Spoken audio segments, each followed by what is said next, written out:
Hello friends, मी भावना भूतल स्वागत करते तुमचं माझ्या चॅनलमध्ये, ज्याचं नाव आहे लव नॉवेल स्टुडिओ. चला तर मग स्टोरीला सुरुवात करूया.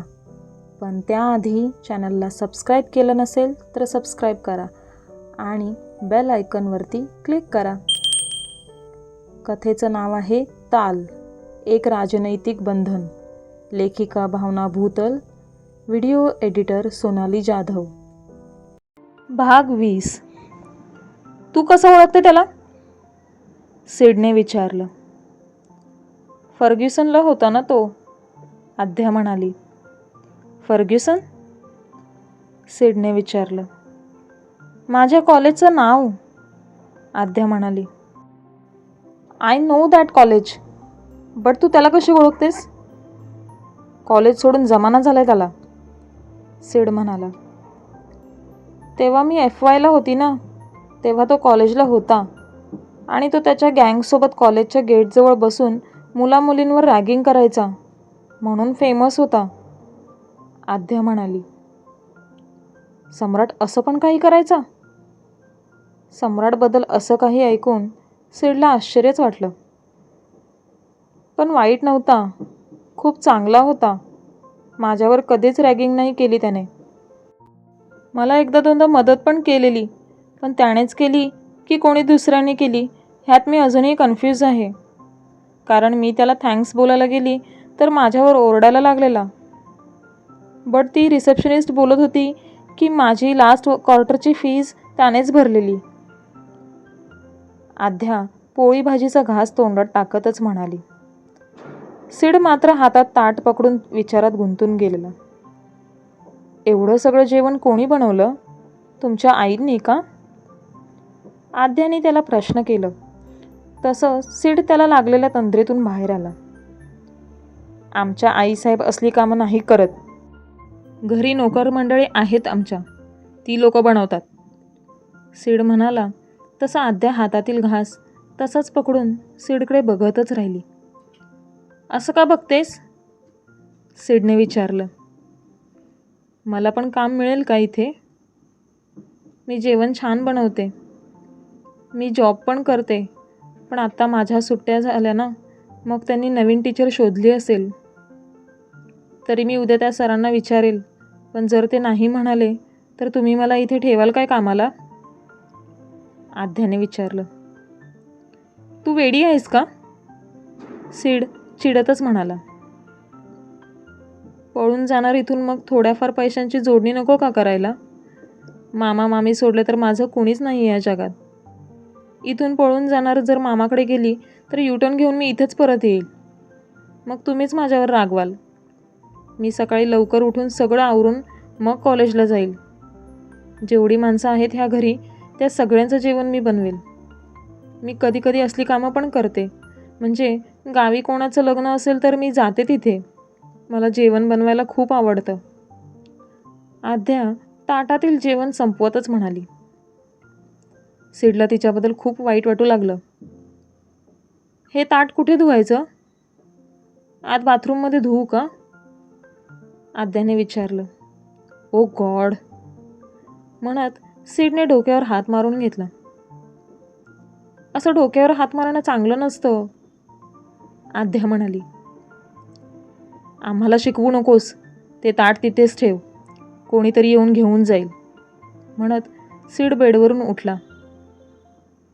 नोकरीचं काय ते तुम्ही सांगितलंच नाही, आद्याने भोळा चेहरा करतच विचारलं. सिडला तिच्या प्रश्नावर हसावं की रडावं तेच कळत नव्हतं.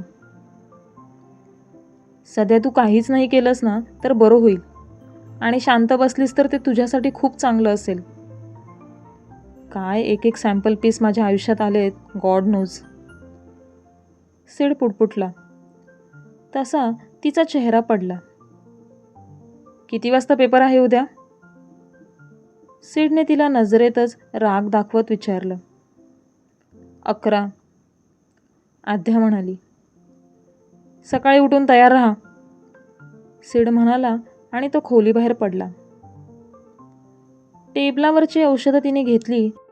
बॅगेतून पुस्तक काढत ती अभ्यासाला लागली. सिड सम्राटच्या खोलीत आला पण सम्राट त्याच्या खोलीत नव्हता. सम्राटला त्याने फोन फिरवला तर सम्राटचा फोन व्यस्त येत होता. नंतर ध्रुवीला फोन लावत सिड सम्राटच्या खोलीतच बसून राहिला. तिला सॉरीचे मेसेज तो करू लागला. सिडचे वारंवार येणारे मेसेज आणि कॉल बघून ध्रुवीने शेवटी स्वतःचा फोन स्विच ऑफ केला. तिचा फोन स्विच ऑफ येऊ लागला तसंच सिड डोक्याला हात लावून बसला. संग्रामच्या एका चुकीमुळे संपूर्ण आयुष्य त्याचं पलटून गेलं होतं. डोळ्यातून ओघळणारं पाणी थांबायचं काही नाव घेत नव्हतं.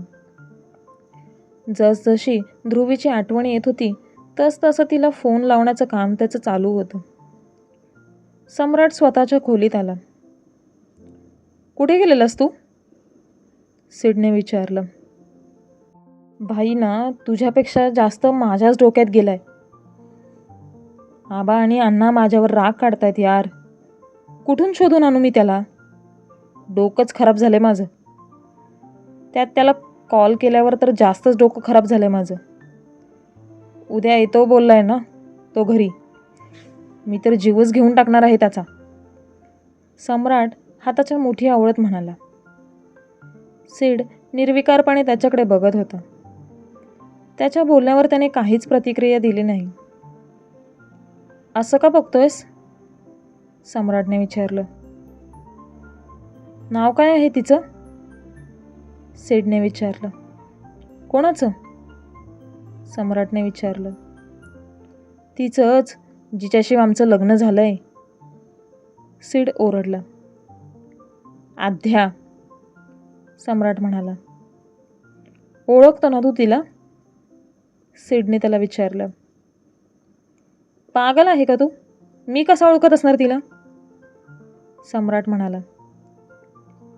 ती तर ओळखते तुला. फर्ग्युसनला आहे ती. सिड म्हणाला. हा मग? सम्राटने विचारलं. तू ओळखत नाही का तिला? सिडने विचारलं. काय संबंध? वेडा का आहे का तू? मी का ओळखणार तिला? वय बघितलं तिचं? बालविवाह झालाय तिचा असं दिसतं तिच्याकडे बघून. कॉलेजमध्ये सगळे सिनियरला ओळखत असतात तसं ती पण ओळखत असेल मला. बट मी नाही ओळखत तिला. आणि तू नको तो टॉपिक का काढतोयस? भाईचं काय करायचं ते बघ ना, सम्राट म्हणाला. ध्रुवीने फोन स्विच ऑफ करून ठेवला यार, सिड म्हणाला. तिचा राग शांत झाला ना की ती करेल ऑन, सम्राट सिडला समजावतच म्हणाला.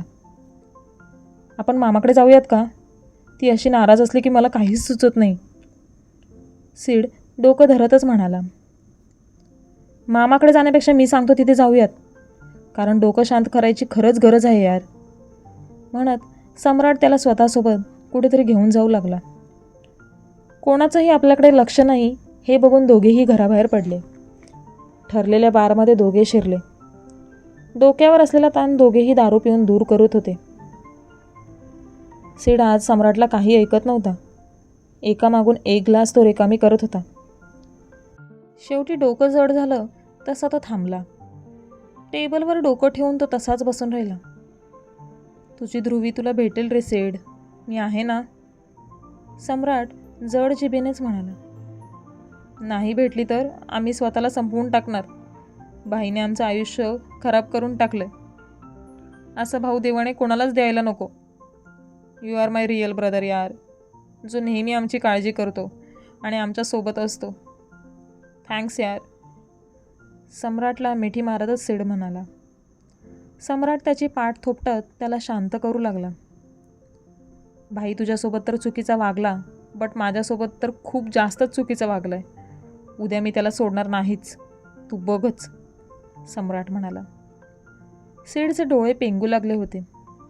सम्राटची दारूच्या नशेत चालू असणारी बडबड त्याच्या डोक्यावरून जात होती. दोघेही धडपडतच घरी आले. डायनिंग टेबलवर बसलेल्या आबांना बघताच सिडची आणि सोबत सम्राटची नशा क्षणभरात उतरली. एकमेकांकडे बघत मान खाली घालून दोघेही उभे राहिले. रूममध्ये पाळा, सगळ्यांनीच तमाशा लावला इथं नुसता, आबासाहेब गरजले तसं दोघेही सम्राटच्या खोलीत आले आणि बेडवर आडवे झाले. सकाळी 10 वाजता सिडला जाग आली. नेहमीच्या सवयीप्रमाणे मोबाईल हातात घेतला. ध्रुवीला त्याने फोन लावला, पण फोन अजूनही स्विच ऑफ येत होता. सम्राट उठ, 10 वाजले. सम्राटला गदागदा हलवत तो त्याच्या खोलीतून बाहेर पडला आणि स्वतःच्या खोलीत आला. Good morning. एक नाजूकसा स्वर त्याच्या कानी पडला, पण मन अगदी प्रसन्न करून गेलेलं त्याचं. कॉलेजला जायचं म्हणून आध्या तयार होऊन बसली होती. माझं मी जाऊ का कॉलेजला? आध्याने त्याला घाबरतच विचारलं. खाली सत्यनारायणाच्या पूजेची तयारी चालू आहे. सगळेच खाली बसलेले असतील. बघ तुला तुझं जाता येतंय का? म्हणत सिडने बाथरूम गाठलं. घाई गडबडीत आंघोळ करून तो उरकून बाहेर आला. फक्त 1.5 तासात जेवढं लिहिता येईल तेवढं लिहायचं. मी जास्त वेळ थांबणार नाही तिथे, सिड म्हणाला. 1.5 तासात काय लिहू मी? मग एवढा अभ्यास करून फायदा काय? आध्या म्हणाली. मग जा तुझं तू, सिड म्हणाला. माझा मी पेपर पूर्ण लिहून येते, चालेल? आध्याने विचारलं. ए हॅलो, मी तुला सांगतो तेवढं ऐकायचं. इथे माझं आधीच डोकं खराब आहे. तू फालतू बडबड करून अजून करू नकोस ते, सिड म्हणाला. तिने मान खाली घातली आणि हो म्हणून मान डोलवली. आता येतेस की इथूनच पेपर देणार आहेस? तो ओरडला. तसं तिने अंगच काढलं. हातात बॅग पकडत ती धडपडतच सिडच्या मागे निघाली. दोघेही घराबाहेर पडणार तोच दारात आईसाहेब हजर होत्या. सिद्धराज, कुठे चाललात तुम्ही? आध्यावर नजर फिरवतच त्यांनी तिला विचारलं. हिची एक्झाम आहे, कॉलेजला सोडायला चाललोय, सिड उत्तरला. पूजेची तयारी झाली आहे, घरभर माणसं आहेत. तुम्हाला विचारतील तर आम्ही काय उत्तर देणार? आईसाहेबांनी विचारलं. सिडने आध्याकडे पाहिले. एकटक ती आईसाहेबांना बघतच बसली. लग्न तर केलं ना आम्ही, हे पूजा वगैरे करणं जरुरी आहे का? जबरदस्तीच्या नात्यात अजून का गुरफटत आहात तुम्ही आम्हाला? सिडने आईसाहेबांना विचारलं. फक्त पूजाच, नंतर काही नाही, तेवढं करून घ्या बघू, आईसाहेब म्हणाल्या. पूजा 2 वाजता सुरू होणार आहे ना, तोपर्यंत आम्ही येऊ, सिड म्हणाला. तुला ही साडी नेसायची आहे, आम्ही हात ठेवतोय, प्रेमाने आध्याच्या केसांवरून हात फिरवत त्या तिला म्हणाल्या. आध्याने स्मित देत हो म्हणून मान डोलवली. आईसाहेबांना नमस्कार करत ती सिडसोबत घराबाहेर पडली. सिडच्या कारमधून दोघेही आध्याच्या कॉलेजमध्ये जायला निघाले. कॉलेज येईपर्यंत आध्या पुस्तकात डोकं खुपसून होती. सिड मात्र अधूनमधून तिच्यावर नजर फिरवत होता. अर्ध्या तासात ते कॉलेजजवळ पोहोचले. फक्त 1.5 तासात पेपर संपवून बाहेर यायचंयस तू, कळलं? सिडने विचारलं. तिने हो म्हणून मान डोलवली. उद्या पण याल ना सोडायला? गाडीबाहेर पडताना तिने घाबरतच त्याला विचारलं. उद्याचं उद्या बघू, सिड निर्विकारपणे म्हणाला. सीट मागे घेत तो डोळे मिटूनच गाडीत बसला. आध्या छोटंसं तोंड करत गाडी बाहेर पडली. बेस्ट ऑफ लक, सिड म्हणाला. तिने मागे वळून पाहिले. डोळ्यांवर हात कोपर घेऊन तो झोपला होता. बेस्ट ऑफ लक करायचं म्हणून त्याने केलं होतं. थँक्स, ती सुद्धा नाईलाजाने म्हणाली. ती गाडीतून बाहेर पडली तसा तो नीट होऊन बसला. ती कॉलेजच्या मुख्य प्रवेशद्वारात शिरेपर्यंत तो तिच्याकडे बघत होता. तिचे सगळे मित्रमंडळी तिच्याजवळ घोळका करून उभे राहिले. कशी आहेस तू? रीमाने तिला विचारलं. रीमा आणि राहुल दोघेही आध्याचे खूप जिवलग होते. तिची एकूण एक परिस्थिती दोघांनाही माहीत होती. रीमाच्या आपुलकीभऱ्या प्रश्नाने आध्याला भरून आले. सगळं ठीक होईल गं, नको काळजी करूस, राहुल तिथे येत तिला म्हणाला. Hope so. मला माझा क्लासरूम शोधावा लागेल, आद्या म्हणाली.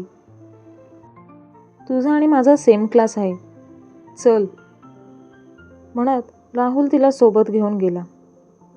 राहुलसोबत बोलतच ती आत शिरली. ती आत गेली हे बघून सिड पुन्हा डोळे मिटून झोपी गेला. बरोबर 1.5 तासाने आद्या घाई गडबडीतच बाहेर आली. कारची काच तिने ठोठवली. सिडने डोळे उघडले. दरवाजा उघडत तिला आत घेतलं. आद्या आत येऊन बसली, पण तोंड पाडून होती. अधूनमधून डोळ्यांभोवती ती हात फिरवत होती. रडतेस का? सिडने तिला विचारलं. तिने काही नाही म्हणून मान डोलवली. बॅगेतून पेपर काढत वहीत उरलेला पेपर ती सोडवत बसली. तेवढंच मनाला समाधान. पेपर अर्धवट सोडून आलोय म्हणून तिला वाईट वाटलं होतं. हे तिच्याकडे बघून सिडला कळत होतं. अधूनमधून तिच्यावर नजर तो फिरवत होता. एखादा दुसरा हुंदका ती देत होती, पण काही वेळाने तिची ती शांत झाली. मला भूक लागली आहे, ती म्हणाली. सिडला आता मात्र हसू येऊ लागलं होतं, पण त्याने चेहऱ्यावर राग तसाच ठेवला. सिडने गाडी एका ज्यूस सेंटरजवळ थांबवली. दोघांसाठी त्याने ज्यूस घेतला. ज्यूस पिल्यावर तिला खूप बरं वाटलं होतं. किती रुपयाचा ज्यूस आहे? आद्याने विचारलं. का? तुला अजून पाहिजे? सिडने विचारलं. आद्याने हो म्हणून मान डोलवली. सिड डोळे मोठे करत तिच्याकडे बघतच राहिला. तुम्ही डायरीत लिहून ठेवा, मी तुमचे पैसे रिटर्न करेल. माझ्याकडे फक्त 23 रुपये आहेत, ते पण मामाने मला बससाठी दिलेले, म्हणत ती बॅगेतून चिल्लर काढू लागली आणि तिने ती चिल्लर सिडसमोर धरली. ठेव ती चिल्लर, म्हणत सिडने अजून एक ग्लास तिच्यासाठी घेतला. क्लासमधून पगार येणं बाकी आहे, ते मिळाले की मग मी सगळे पैसे देईल तुमचे. किती रुपये ज्यूसचे आहेत ते सांगा तरी, आद्याने पुन्हा विचारलं. सिड डोक्याला हात मारून घेत शांत बसून राहिला. ए दादू, हा ज्यूस कितीला दिला रे? तिने दुकानदाराला आवाज देतच विचारले. तिच्या आवाजाने सिडने मिटलेले डोळे पुन्हा उघडले. आद्याने तिचे गाल अगदी सिडच्या ओठांजवळ आणले होते. तिचे रेशमी केस सिडच्या चेहऱ्यावरती वळवळ करत होते. सिडने श्वास रोखून घेतला आणि सीटला जमेल तितका जोर देत तो मागे सरकून बसला. त्याच्या जवळच्या खिडकीतून ती दुकानदारासोबत बोलत होती. 50 रुपये ताईसा, दुकानदार म्हणाला. तसं ती मागे सरकून बसली. वही काढून त्यावर तिने 100 रुपये लिहिले. सिड मात्र अजूनही धडधडत्या हृदयाने तिच्याकडे बघत होता. मी लवकरच रिटर्न करेल हा तुम्हाला तुमचे पैसे, म्हणत तिने ज्यूसचा ग्लास ओठांवर टेकवला. ग्लास रिकामी करून होताच तिने तो सिडसमोर धरला. सिड मात्र तिच्यात ठासून भरलेला तो निरागसपणा आणि तिचं ते सौंदर्य बघण्यात हरवून गेला. काय झालं? तुम्हाला जास्त पैसे हवेत का? कालच्या जेवणाचे पण ॲड करणार का तुम्ही? तिने घाबरतच विचारलं. तू खूपच वेडी आहेस आणि मला पण वेडं करशील, सिड पुटपुटला. तिच्या हातातून ग्लास काढून घेत दुकानदाराकडे दिला आणि गाडी थेट घराच्या दिशेने वळवली. कुठे गेलेला तुम्ही? अण्णासाहेबांनी विचारलं. सिडने त्यांच्या प्रश्नाचं उत्तर देणं टाळलं आणि तो थेट स्वतःच्या खोलीत निघून आला. आद्या मात्र तिथेच अडकली. घाबरतच ती अण्णासाहेबांकडे बघत होती. कुठे गेलेलात तुम्ही? जिभेवर साखर ठेवतच त्यांनी आद्याला विचारलं. परीक्षा चालू आहे, पेपर द्यायला, ती घाबरतच म्हणाली. लवकर तयार होऊन या बघू, पूजेची तयारी झाली आहे, ते प्रेमानेच तिला म्हणाले. तिने पण हो म्हणून मान डोलवली आणि खोलीत आली. सिडने अंगावरील शर्ट बाजूला काढून फेकलं होतं आणि बेडवर आईसाहेबांनी त्याच्यासाठी ठेवलेला सदरा तो अंगावर चढवत होता. त्याला अर्ध उघड्या अवस्थेत बघून आद्याने डोळेच बंद केले. सिडने तिच्यावर नजर टाकली. आमची तयारी होईपर्यंत तू बाहेर थांब, सिड ओरडला तसं ती खोलीबाहेर निघून गेली. सिडने पटकन स्वतःचं सगळं आवरून घेतलं आणि तो खोलीबाहेर पडला. आद्या बाहेरसुद्धा दोन्ही डोळ्यांवर हात ठेवून उभी होती. लवकर रेडी होऊन स्वतः खाली ये, सिड तिला म्हणाला. डोळ्यांवरील हात तसेच ठेवत तिने हो म्हणून मान डोलावली. काही क्षण उलटून गेली. सिड तिथून निघून गेला असेल असं तिला वाटलं, तसं डोळ्यासमोरील हात तिने बाजूला केला. सिड हाताची घडी घालून रागातच तिच्याकडे बघत होता. तिने भीतीने पुन्हा डोळ्यासमोर हात धरले. ती पाठमोरी फिरली आणि दरवाजाचा अंदाज घेत ती रूममध्ये शिरली. आता मात्र सिडला खूप हसू आलं. तो हसतच खाली आला. सम्राट त्याच्या बाजूला येऊन बसला. मला न सांगता कुठे गेलेलास? सम्राटने विचारलं. तिची एक्झाम होती, तिला सोडायला गेलेलो, सिड उत्तरला. मग एवढा का हसतोयस? सम्राटने त्याला विचारलं. सिडने नाही म्हणून मान डोलवली. सम्राटला त्याला सांगायला जमत नव्हतं. तो एकटाच गालातल्या गालात हसत होता. आद्या तयार होऊन खाली आली तसं सिडच्या चेहऱ्यावरील हसूच गायब झालं. हिरव्यागार साडीत ती खूप सुंदर दिसत होती. आईसाहेबांनी दिलेले सोन्याचे दागिने तिला बोचत असावेत म्हणून चेहऱ्यावरील हसू तिच्या गायब झालेलं. नजर तिची कुणाला तरी शोधत होती. कदाचित ती आपल्यालाच शोधते असा अंदाज सिडला आला. तो सोफ्यावरचा उठून उभा राहिला. अनोळखी माणसांच्या गर्दीत त्याला बघून तिला धीर वाटला. तसंच चेहऱ्यावरून कुठेतरी दूर पळून गेलेलं हसू तिचं पुन्हा परत आलं. घरच्यांच्या समाधानासाठी दोघेही पूजेला बसले.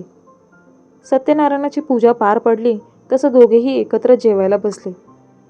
पाहुणे मंडळींच्या जेवणाची व्यवस्थासुद्धा पेशवेजीतमध्येच केली होती. रात्री 9च्या दरम्यान संग्रामने घरी प्रवेश केला. क्रमशः काय होईल पुढे कळेलच पुढील भागात. हा भाग कसा वाटला हे नक्की कळवा. धन्यवाद.